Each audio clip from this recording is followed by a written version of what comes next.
नमस्कार मित्रांनो, आज आपण बनवतोय पालक पनीर। आपण पाणी उकळायला ठेवलंय कढईमध्ये, थोडंसं उकळू देत पाणी। आपल्याला याच्यामध्ये थोडंसं मीठ टाकायचंय पाण्यामध्ये।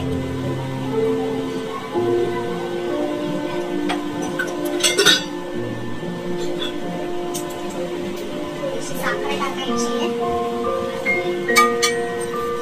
साखर थोडीशी टाकायची, जास्त नाही टाकायची, जेणेकरून पालकचा कलर हा हिरवाच राहील।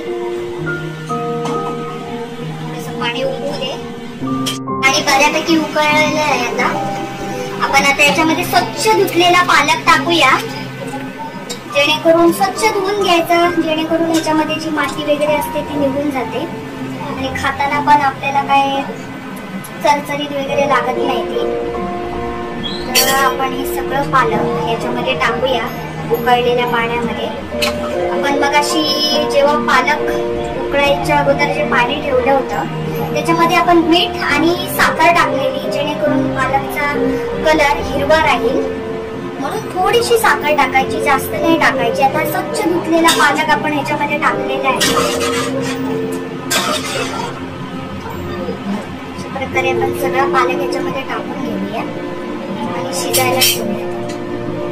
आपण चांगल्यापैकी धुवून पालक उकळायला शिजायला टाकलंय। आपण बघू शकता मी गॅस थोडा कमी केलेला, आता गॅस जरा जास्त करते। तर हे 5-10 मिनिटांमध्ये चांगल्यापैकी पालक शिजेल। त्यापैकी पालक शिजायला आलाय। आता चमच्याने आपण थोडं दाबून घेऊया, जेणेकरून बाहेर नाही येणार ते आणि सगळी पानं व्यवस्थित शिजली जातील आतमध्ये। पालक पण बघा आपलं व्यवस्थितपणे शिजलं गेलं आहे। आता आपल्याला याला काढून घ्यायचं आहे।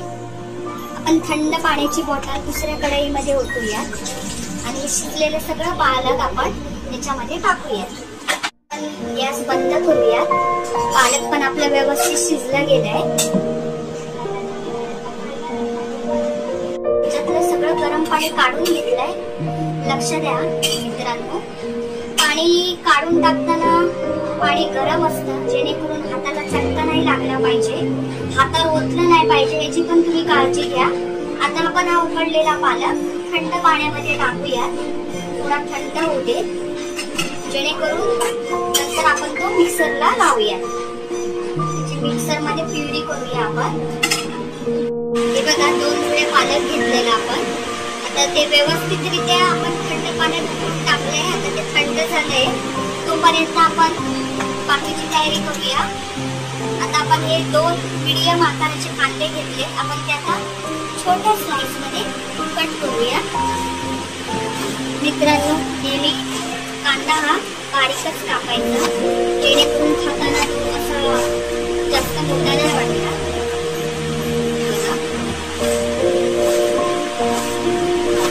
अशा प्रकारे दोन्ही मीडियम साईजने घेतलेले कांदे आपले कापून झालेले आहेत। आता आपण मिक्सरचे जार घेतलेला आहे। आता आपण हे शिजवून थंड पाण्यात टाकलेलं पालक घेऊया, त्याच्यातलं पाणी काढून टाकायचं आणि हे मिक्सरच्या जार मध्ये टाकायचं। बघा पालक सगळं आपण पाणी काढून त्याच्यातलं टाकलेले। आता हे 4 मिरच्या मी याच्यामध्ये घालते। बघा तिखट मिरच्या आहेत, थोडीशी आपण याच्यामध्ये कोथिंबीर पण घालूया आणि याच्यामध्ये पाणी नाही टाकायचं, असंच आपल्याला मिक्सरला फिरवून घ्यायचं। हे बघा मिरच्या, कोथिंबीर आणि पालकची पेस्ट आपली बनवून झालेली आहे। चालू केलंय आपण। आता आपण याच्यामध्ये तेल टाकूया, अंदाजाने टाकायचं आपल्याला कोणाला जास्त तेल लागतं, कोणाला कमी तेल लागतं। आता आपण याच्यामध्ये जिरं टाकूया।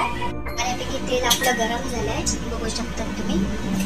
आता आपण याच्यामध्ये जिरं टाकूया।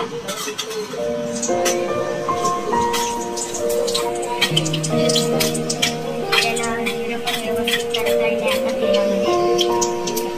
आता आपण 2 मीडियम साईजचे जे कांदे चिरून ठेवलेले तेलामध्ये टाकूया।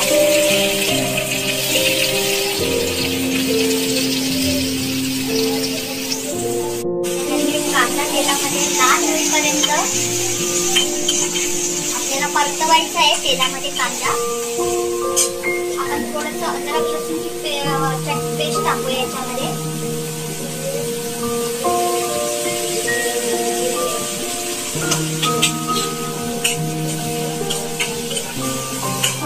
कांदा लाल होईपर्यंत आपल्याला परतवायचा आहे. हे 4 टोमॅटो घेतलेत मी, ते आपण व्यवस्थित कट करूया. 8 टोमॅटो घेतलेत मी. आता आपल्याला ह्याची ग्रेव्ही बनवायची आहे, मिक्सरला वाटून घ्यायचे. तर टोमॅटोची पण पेस्ट आपली बनवून झालेली आहे,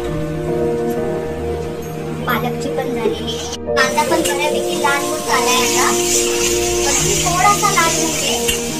मग आपण याच्यामध्ये टोमॅटोची प्युरी टाकूया. कांदा पण आपल्या व्यवस्थितपैकी लालसर कलर आलेला आहे त्याला.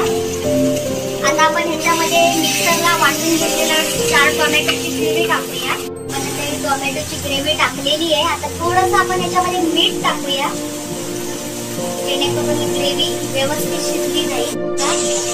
आपली कांदा आणि टोमॅटोची ग्रेव्ही पण चांगल्यापैकी शिजत आली आहे. साईडला तेल पण सोडलं गेलेलं आहे. एकदा मी दुसरी कढई ठेवली आहे. 5 किलो पनीर आणलंय मलाईसाठी. आता आपण ह्याचे स्लायसेस करून घेऊया. बघा पाहू शकता तुम्ही, मोठे मोठेच घ्यायचे, जास्त लहान नाही करायचं, नाही तर कुस्कर होतो याचा. मोठेच कापायचे. बघा आपलं पनीर पण व्यवस्थित प्रकारे सेम साईज मध्ये कटिंग करून झालेलं आहे. दुसऱ्या साईडला मी ही कढईमध्ये थोडंसं तेल टाकलंय, जेणेकरून हे पनीर आपल्याला ह्याच्यामध्ये टाकायचे आहे. थोडेसे सेलो फ्राय करून घ्यायचे, जेणेकरून ते ग्रेव्ही मध्ये व्यवस्थित त्याची टेस्ट लागेल. आता मी सगळं पनीर तेलामध्ये टाकलंय. आपल्याला आता थोडंसं दोन्ही बाजूने लाल होईपर्यंत त्याला शॅलो फ्राय करायचंय. एका साईडला हे पनीर शॅलो फ्राय होईपर्यंत आपल्याला ही पालकची बनवून ठेवलेली ग्रेव्ही याच्यामध्ये टाकायची आहे. मीठ जास्त नाही टाकायचंय, कारण जेव्हा आपण पालक शिजत ठेवलेलं त्यावेळी त्याच्यामध्ये आपण मीठ टाकलेलं होतं. आणि याच्यामध्ये पण कांदा टोमॅटो मध्ये पण आपण शिजताना थोडंफार मीठ घेतलेलं आहे, त्याच्यामुळे जास्त आपल्याला मीठ नाही घालायचं. पनीरची जी आपण ग्रेव्ही टाकली आहे ती आपण व्यवस्थित याच्यामध्ये मिक्स करून घेऊया. याच्यामध्ये जे उरलेलं आहे पनीरचं थोडंफार लागलेलं, त्याच्यामध्ये आपण पाणी टाकायचं आहे. साईडने थोडंसं लालसर कलर आलेला आहे पनीरचा. आपण दुसऱ्या साईडने त्याला परतूया. भांड्याचं आपण याच्यामध्ये टाकायचं आहे. पेस्ट आपल्याला काहीच नाही घालवायचं आहे, मिक्स करून घेऊया. पण आपला व्यवस्थितपणे लाल झालाय. आता आपण गॅस बंद करूया आणि याला एका भांड्यामध्ये काढून घेऊया. आता आपण सगळे तेलामध्ये एका प्लेट मध्ये काढून घेतलेत. आता या पालकच्या ग्रेव्हीमध्ये हा पनीर टाकूया. सगळं तेलामध्ये शॅलो फ्राय केलेलं आहे. हे तेल पनीर ज्याच्यामध्ये शॅलो फ्राय केलं तेच तेल आहे. आता हे तेल थोडंसं गरम होऊ दे. हे आपलं तेल गरम झालेलं आहे. बघा त्याच्यामधून धूर पण निघतोय. आता आपण ह्याच्यामध्ये 2 चमचे काश्मीरी लाल तिखट टाकायचंय. पालकमध्ये आता हळूच सोडायचं. आता याला थोडं शिजायला ठेवूया, जेणेकरून तेल साईडला सुटेल. अशा प्रकारे आपली भाजी रेडी झालेली आहे. आता बघूया, आपण 5 मिनिटं अगोदर त्याच्यावर झाकण मारून ठेवलेलं. आता आपली भाजी झाली की नाही ते बघूया. अरे वा, बऱ्यापैकी आपली भाजी झालेली आहे. भाजी मस्तपैकी शिजली आहे. आता आपण याला एका प्लेट मध्ये काढून गार्निश करूया. आपली पालक पनीरची रेसिपी तयार झालेली आहे. त्याच्याबरोबर गरम गरम चपाती आणि सलाड तयार आहे. माझे व्हिडिओ कसा वाटला हे तुम्ही मला कमेंट्स मध्ये नक्की सांगा. माझा चॅनल सबस्क्राईब करा, बेल आयकॉनवर क्लिक करा आणि माझे व्हिडिओला लाईक करा, जेणेकरून तुम्हाला माझ्या नवीन नवीन रेसिपी येतील ते सर्वात प्रथम दिसतील.